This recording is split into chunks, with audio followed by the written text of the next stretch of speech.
зарим шаардлагын талаар улсын хурлын гишүүд болон эвслийн төлөөллийнхэн ярилцаж байр сууриа илэрхийлсэн байна. Хоёр тал холбогдох асуудлаар нэгдсэн байр суурьд хараахан хүрээгүй байна. Үндсэн хуулийн зарим заалтыг зөрчсөн гэсэн үндслээр засгийн газрыг огцруулах шаардлагыг их хурлыг зохион байгуулалтын зүгээс улсын хурал тавиад байсан.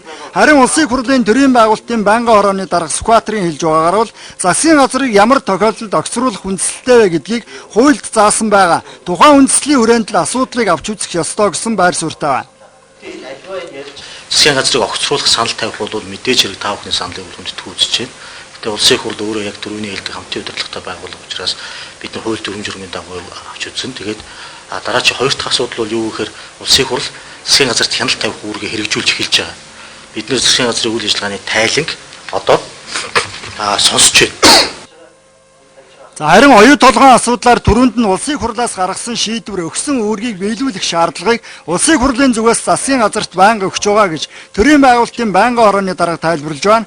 Таван толгойн ордтой холбогдсон зарим асуудлыг улсын хурл цаашид авч үзэх ярих шаардлага бий гэдгийг байнгын хорооны дарга үгүйсэхгүй байна. Харин их хурлыг зохион байгуулагчдын зүгээс уул уурхайн томоохон ордуудыг ашиглагтай холбогдсон үүргээ засгийн газар биелүүлэхгүй байна гэж үзэж байгаа юм.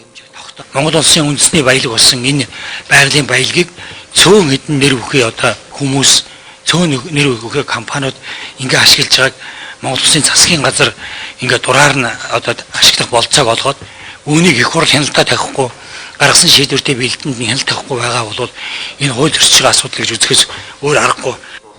Бас хамтарсан засгийн газар анханасаа хууль бусаар байгуулагдсан гэж тэд үзэж байна. Сонгуулиар олонхын суудлаа авсан одоогийн Монгол Ардын нам засгийн газрыг дангаараа байгуулах ёстой байтал тухайн үед ардчилсан намтай хамтарч засгийн газар байгуулсан. Бас 2008 оны сонгуульч хууль бус болсон. Улсын хурал засгийн газар хууль бусаар бүрдсэн гэж эх орон тусгаар тогтнол үндэсний эвслийнхэн үзэж байна. 1999-2000 онд дамжсан тэр үндэс хуулийн нэмэлтийг тэс хүчингүй болгосон. Хүчингүй болгосон нэмэлтээр одоо 11 жил Монголын төр явж байгаа байхгүй. Ийм хорвоо төрийн байдгүй л байхгүй. Улсын хурлын эдийн засгийн байнгын хорооны дарга зоригтын хувьд ч ашигт малтмлын хууль цаашдаа улсын хурл эргэж авч үзэх өөрчлөлт оруулах шаардлага бий гэдгийг үгүйсэхгүй байна. Бүх хүнд таалагддаг гэрээ байх боломжгүй. Гэхдээ оюу толгойн гэрээтэй холбогдсон асуудлаар цаашдаа залруулах нэмэлт хийх зүйлс бий гэдгийг ч байнгын хорооны дарга хэлжээ. Засгийн газарт үүрэг өгчихсөн байна. Нэгдүгээр тэр хөрөнгө оруулалтын гэрээг нөхсөний дараа Монголын талын оролцоог 50 хүртэл нэмэгдүүлэх, хоёрдугаар энэ роялтиг энэ аж ахуйн нэгж төлөх талаар. Тэгэхээр засгийн газар бол энэгээр ажиллаж байгаа. Хөрөнгө оруулагч нөгөө талтай яриа хэлцээ хийж байна. Их хурлыг зохион байгуулагчдын зүгээс арх экспертийн үйлдвэрүүдэд төрийн монопол тогтоох шаардлагыг мөн тавиад байсан. Улсын хурлын гишүүдийн хувьд ч тухайн зохицуултыг хийх боломж бий эсэх талаар цаашдаа авч үзэх ёстой гэсэн байр суурьтай байна.